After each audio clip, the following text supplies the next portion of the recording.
오늘 하나님께서 사도 바울을 통해서 디모데에게 그렇게 말씀하십니다. 교회는 진리의 기둥과 터다, 이렇게 말씀하시는 겁니다. 기둥이 없으면 어떻게 되죠? 무너지는 거죠. 기둥이 없는 집이 그게 제대로 세워질 수 있겠어요? 무너지는 겁니다. 저는 허리 수술을 받아봤어요. 그때 그 정형외과 의사 선생님이 그러더라고요. 허리는 집으로 치면 이거는 기둥입니다. 허리가 무너지면 이제는 끝나는 거예요. 젊은 사람이 허리를 다쳐가지고 어떻게 하나 이랬어요. 제가 생각해봐도 허리를 다치고 나니까 아무것도 할 수가 없더라고요. 나중에는 입원해서 한 3개월 지나는데요, 이 다리 몸통이, 다리의 그 근육 자체가 완전히 다 빠져버리고, 나중에는 마치 제가 그 풍선 안에 물이 든 것처럼 만져보면 몰랑몰랑 해가지고 얼마나 부드러운지 몰라요. 완전히 물이 돼버린 거예요. 근육이 다 녹아가지고. 그 기둥이 없다고 하는 게 그런 참 희한한 일을 초래하더란 말이죠. 근데 여러분 생각해 보십시오. 우리 집이 기둥이 없다? 우리 집이 근거하고 있는 어떤 터전이 없다? 이거 심각하죠. 근데 그런 것들이 물리적으로 이렇게 서 있는 거는 심각한 줄 알아요. 그런데 보이지 않는 영적인 건축물, 내가 영적으로, 내가 절대적으로 지켜야 할 원칙, 내가 지켜야 될 원리, 기둥같이 분명히 서 있어야 될 절대적인 기준이 없다. 그러면 뭐예요? 그거는 정말 위태로운 거죠. 이래도 좋고 저래도 좋고 그때마다 이렇게 살고 편리하게 되는 것처럼 보이죠. 편리하게, 편의대로 하고 싶으면 하고 말고 싶으면 말고, 네가 좋은 대로 하고, 그게 좋은 것처럼 보여. 그게 우리 집이 지금 기둥이 없는 것과 같고, 아니 기둥이 퇴락해서 우직근 소리가 나면서 무너질 것 같은 그런 상황인데도 불구하고 그거를 그냥 내버려 두고 있다는 거예요. 그래서 바울 사도는 디모데에게 편지를 쓰면서, 내가 혹시 늦게 갈 줄 모르니까 그동안에 이 편지 읽으면서 진리의 기둥과 터인 교회를 어떻게 섬겨야 되는지 네가 알아야 된다, 이렇게 말하는 거예요. 진리의 기둥과 터다. 우리 지난 84주년을 어떻게 우리가 정의할 수 있을까요? 물론 교회도 개척 분립을 했고요, 선교도 많이 했고요, 봉사하는 삶도 참 많이 했어요. 우리 교회를 통해서 여러 연합기관들도 탄생을 하고 많은 분들이 이곳을 거쳐갔어요. 많은 우리 믿음의 선배들이 저 우리 교회 동산이나 이곳 저곳에서 천국을 향했습니다. 우리 교회는 구원의 방주 역할을 했어요. 근데 여러분, 이런 일반 보편적인 이런 얘기들 말고 우리 교회가 이 지역 사회에 존재해야 될 이유가 뭐가 있어요? 우리 교회가 존재해서 도대체 어떤 일들이 벌어진 거냐 하는 거죠. 사해 주변에 가보면 소돔과 고모라 옛날 유적지를 발굴했다는 그런 기사를 여러분들이 볼 수 있을 겁니다. 소돔과 고모라는 도시국가예요. 도시국가고 우리에게 있어서는 동성애를 위시해서 인간이 할 수 있는 아주 인간 말종의 그런 그 쾌락주의를 추구했던 그런 도시로 인상 지어져 있는 곳입니다. 그러나 우리는 그렇게 보지만요, 그때 당시로는 그렇지 않았어요. 소돔과 고모라는 어마어마한 도시였습니다. 세련되고 아주 포용력이 있고 사람들이 자유자재로 자기 하고 싶은 거 하면서 쾌락을 누릴 수 있는 말 그대로 해방구였죠.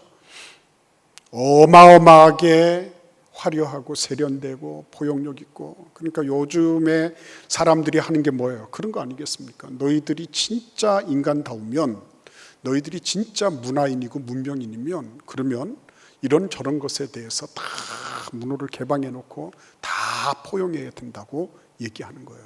맞죠? 맞는 말이에요. 그러나 그것이 일정한 룰이 없으면 그거는 멸망으로 치닫는 그런 무한궤도와 같은 역할을 하는 거죠. 여러분, 비행기는 자유로운 겁니다. 그러나 비행기도 또 다녀야 할 항로가 있는 법이에요. 예. 열차는 열차 궤도 안에 있을 때 자유로운 거예요. 예. 그런데 그런 거 저런 거 없이 너 내 마음대로 해라, 네 뜻대로 해라, 네가 좋을 대로 해라라고 얘기하는 거는 열차를 띄워놓고 그리고는 궤도 없이 네가 가고 싶은 대로 가라고 하는 것과 다를 바가 없는 거예요. 비행기가 항로를 벗어나면 어떤 일을 어떻게 만나게 될지 모르는 것 같은 겁니다. 펠로시가 이번에 대만으로 들어올 때 이렇게 우회해 왔어요. 원래는 곧장 들어오면 됩니다. 그런데 이렇게 우회를 해서 대만 동쪽으로 우회해서 왔어요. 왜 그래요? 얼마든지 우리는 중국에서 보면 우리 항로를 침범한 그런 비행기가 있어서 우리가 우발적으로 미사일 발사했다. 누가 무슨 소리 할 거예요. 그런 거를 예방하려고 하니 그쪽 항로, 직접 올 수 있는 항로를 피해서 우회적으로 들어온 거예요. 다 가는 길이 있는 겁니다. 가야 될 길이 있는 거고요. 네가 좋은 대로 네 마음대로 해라. 그거는 기둥이 없는 것과 같은 거예요. 그거는 터 없이 자기 집을 짓겠다고 덤벼드는 것과 같이 무모한 거예요. 그래서 교회가 존재한다는 것은 무엇을 의미하는 겁니까? 단순하게 우리 교회가 많이 모여서 세를 과시하고 우리 교회가 어떤 교회인 것을 증명한다? 무슨 그게 의미가 있어요? 어떤 의미가 있습니까? 예. 그게 우리가 우리 자신이 어떤 존재라고 하는 걸 나타내는 게 얼마나 큰 의미가 있는 거예요. 그래서 여러분, 오늘 우리가 이 말씀 속에서 꼭 기억해야 될 게 있습니다. 교회는 진리의 원천이 아닌 것입니다. 교회는 진리의 원천이 아니에요.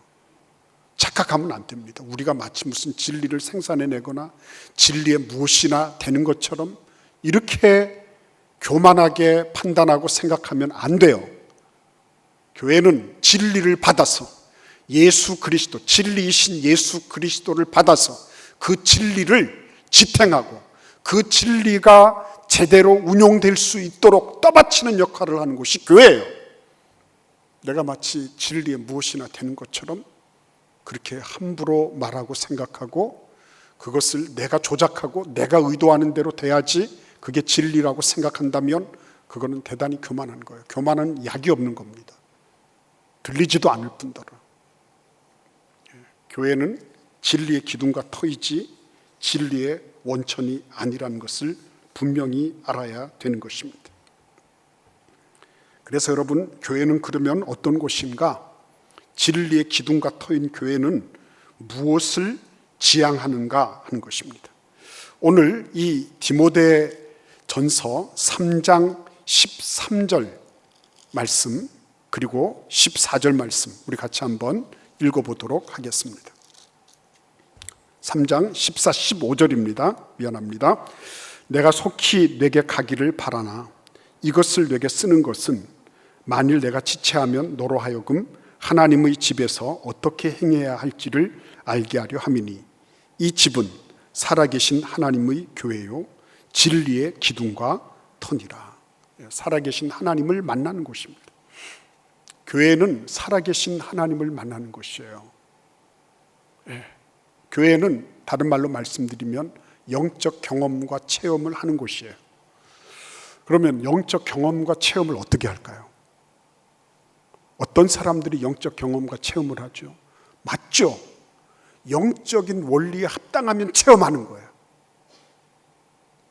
내가 지금 체험하지 못했다고 하는 거는 체험이 다다라고 얘기하는 거 아니에요. 무슨 증거가 있어야지 꼭 믿을 수 있다라고 말씀드리는 거 아니에요. 그러나 대부분의 경우에는 내가 하나님의 영적 원리를 따라 살면 그 원리를 따라 주어지는 복을 누리는 거예요. 내가 곧 길이요 진리요 생명이라고 말씀하실 때 내가 그 예수 그리스도의 길을 추구하면 그 길을 따라 하나님이 나에게 주시는 게 있어요. 증거가 있는 거예요. 그래서 예수 믿는 것은 받은 증거가 많다고 말하는 겁니다.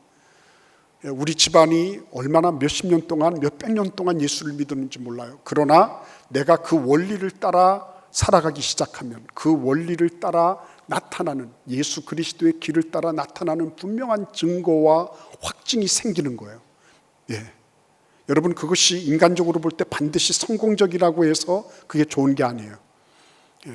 인간적으로 봐서 그렇지 않을 수도 있어요. 그러나 예수 그리스도의 길을 걸으면서 그분의 영적 원리를 따르면서 나에게 주어지는 그런 기쁨과 감사, 그런 확신은, 그게 인간적으로 봐서 조금 잘 되고 덜 되고 조금 내 생각대로 이룩되고 안 되고 해서 그게 왔다 갔다 하는 그런 정도의 가벼운 건 아니라는 것입니다.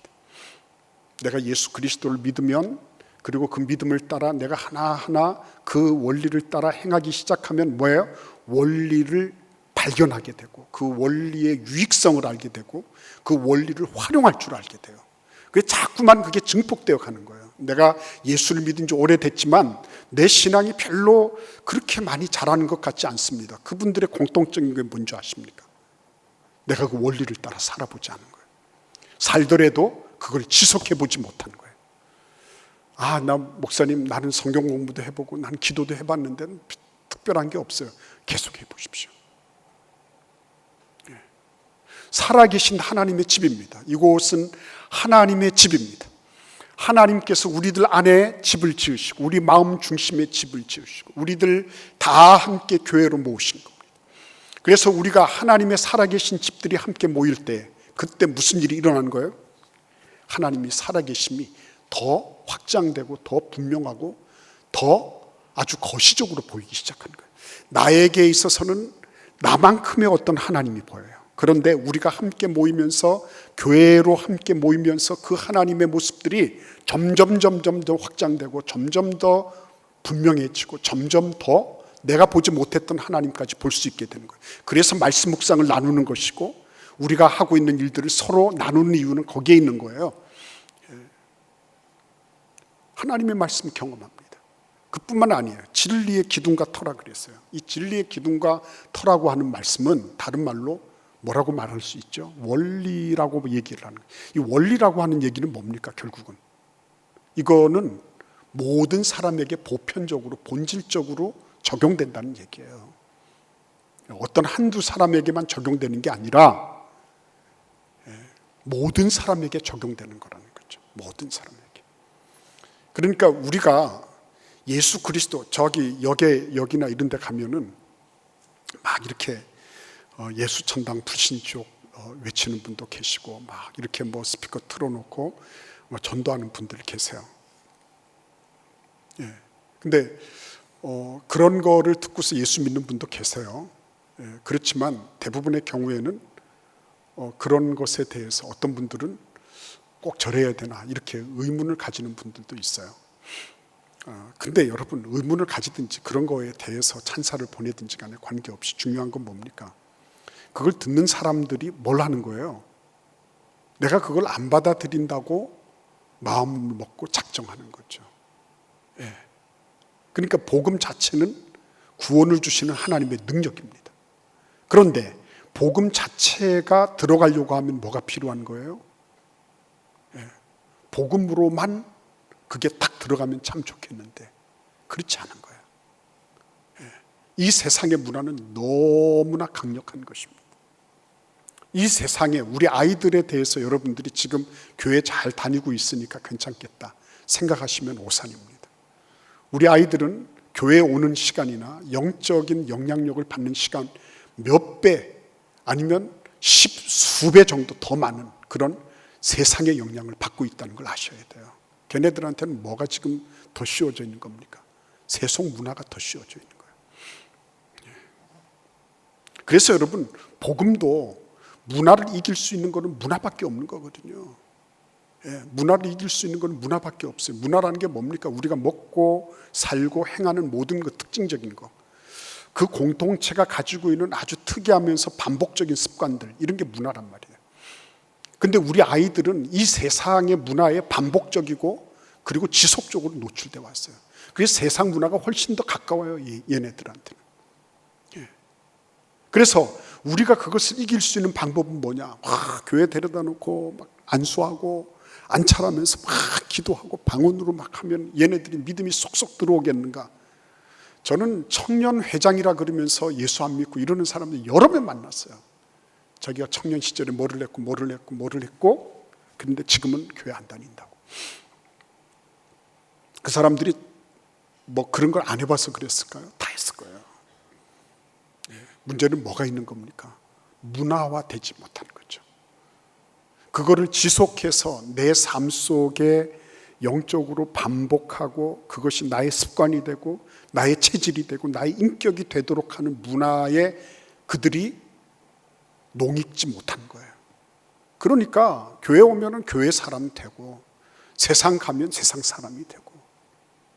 그러니까 여러분, 진리의 기둥과 터로서의 역할을 하게 되면 아주 분명하게 나타나는 특징이 있어요. 그게 뭐냐면 흔들릴 수 없는 절대 진리를 내가 가지고 있어요.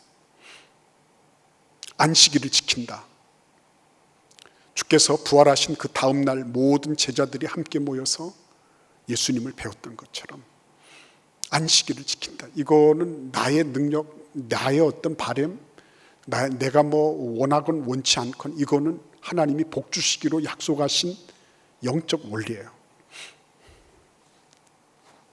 그러니까 어떤 분이 그러더라고요.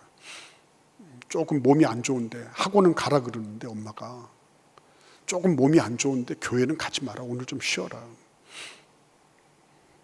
그러니까 아이를 생각해서 하시는 말씀이죠. 아이를 생각해서 공부는 중요한데 영적인 원리는 중요하지 않은 거예요. 그 엄마한테는. 그러니까 아이들은 그걸 가만히 보고 있는 거죠. 아, 우리 엄마가 뭐 교회에서 무슨 일을 하고 직분을 맡고 이렇게 하고 있지만 사실 엄마한테 중요한 거는 내가 공부 잘하는 아이지 신앙 좋은 아이가 되는 게 아니구나. 바로 알죠. 예. 그러니까 나중에 엄마가 너는 대학 가서 왜 교회를 안 다니냐 이렇게 하면은요, 애들은 할 말이 많은 거예요. 다 엄마한테 배웠어요. 다 아빠한테서 배웠어요. 난 아빠 엄마가 영적인 원리를 어떻게 거부하는지를 다 봤어요. 그렇기 때문에 나한테 그런 거 강요하지 마세요. 이렇게 되는 거예요. 하나님이 우리에게 주신 영적 원리를 내가 그거를 붙잡고 있다. 절대적인 진리다. 이건 내 목에 칼이 들어와도 꼭 지켜야 된다. 그분이 교회를 그리고 나라와 민족을 이 사회를 지탱하는 그런 기둥과 터의 역할을 하고 있는 분이에요. 기둥과 터의 역할을 하는 분들의 두 번째 특징이 있어요. 그게 뭐냐면 오늘 본문 말씀에서 16절 말씀이죠. 크도다 경건의 비밀이요 그렇지 않다는 이 없도다. 그렇지 않다는 이 없도다. 이게 무슨 말이죠? 경건의 비밀인데 이 비밀에 대해서 뭘 얘기하는 겁니까? 모든 사람에게 보편적으로 적용된다는 거예요. 나중에 가서 다 보게 될 거예요. 마지막에 되면 성경에서 기록된 말씀이 사실이었구나. 이대로 되는 거구나. 예수께서 거짓말하지 않으시고 진리를 말씀하셨구나. 그렇죠? 근데 그 진리의 말씀이 어때요? 모든 사람이 다 그걸 인정하는. 그래서 교회를 다니면서 내가 절대적인 진리의 기둥과 터를 내가 가지고 있다 하시는 분들은 그렇지 않다는 이 없도다 라는 말씀이 적용되도록 하는 일에 관심 갖는 거예요. 다른 말로 말씀드리면 이게 예수 믿는 사람 나 혼자의 진리가 아니라 너의 진리, 우리 모두에게 적용되는 진리다. 그거를 말해주고 싶은 거예요. 그래야지 산다는 거, 그래야지 영생이 있다는 거, 그래야지 인간이 인간답다는 거, 이거를 얘기해 줄 수 있는 거예요. 절대 진리. 그게 딱 자리 잡고 있으면 모르는 사람에게 말해주고 싶은 거예요. 모르는 사람에게. 그게 적용될 수 있도록 얘기해 주는 거예요. 그러니까 선교하는 거예요. 무슨 일을 하더라도 어떤 대가를 지불하더라도 그 일이 일어나도록 노력하고 발부둥 치는 거예요. 여러분, 그래서 그 일을 하기 위해서는 선교하고 전도하는데 특별히 뭘로 하죠? 문화로 하는 거예요. 문화화되어 있다는 건 뭐예요? 문화라고 하는 말 자체가 뭘 의미하는 거죠? 그 사람의 삶의 행태와 그리고 그 삶의 모든 결정들이 독특하게 나타나는 거예요. 독특하게. 그게 문화입니다. 인도네시아의 객가제외라고 하는 그런 인도네시아 교회가 있어요. 그 교회에 인도네시아 현지인들이 참 많은 겁니다. 네덜란드 식민지 시대부터 그곳에서 신앙생활했던 그런 그 후손들이 그 교회를 계속 다니고 있는 거예요. 어떻게 해서 다니게 됐냐? 자기 할머니 때부터 다녀요. 3대, 4대, 5대 할머니 때부터. 그 할머니들이 뭐 했냐? 네덜란드 주인집에서 하녀 역할을 한 겁니다. 근데 어떻게 해서 그 할머니들이 무슬림이었는데 기독교인이 됐냐? 그 여주인을 보고 감동받았다는 거예요.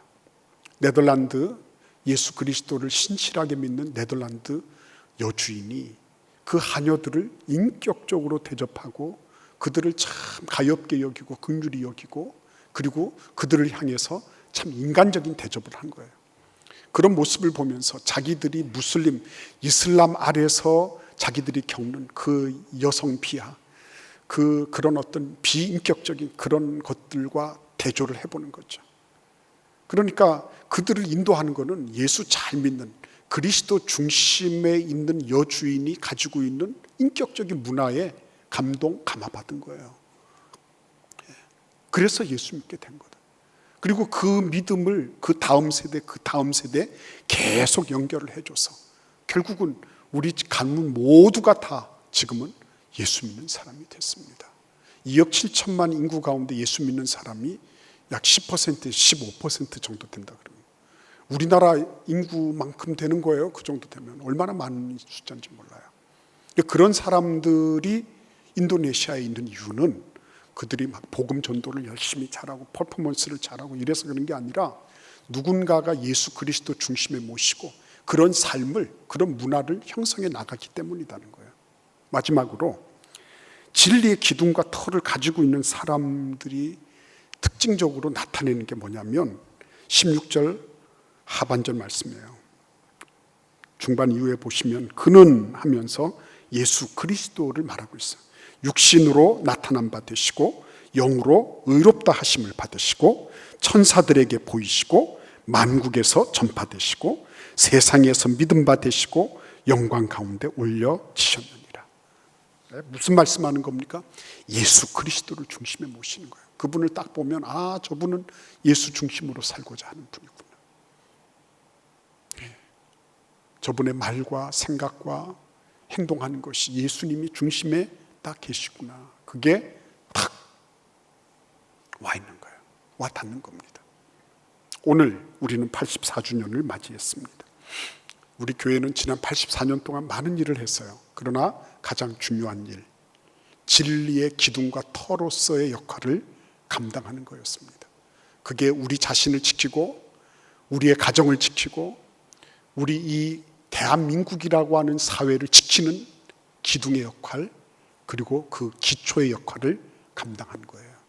우리 수많은 믿음의 선배들이 그렇게 기도하시면서 헌신하면서 살아갔어요.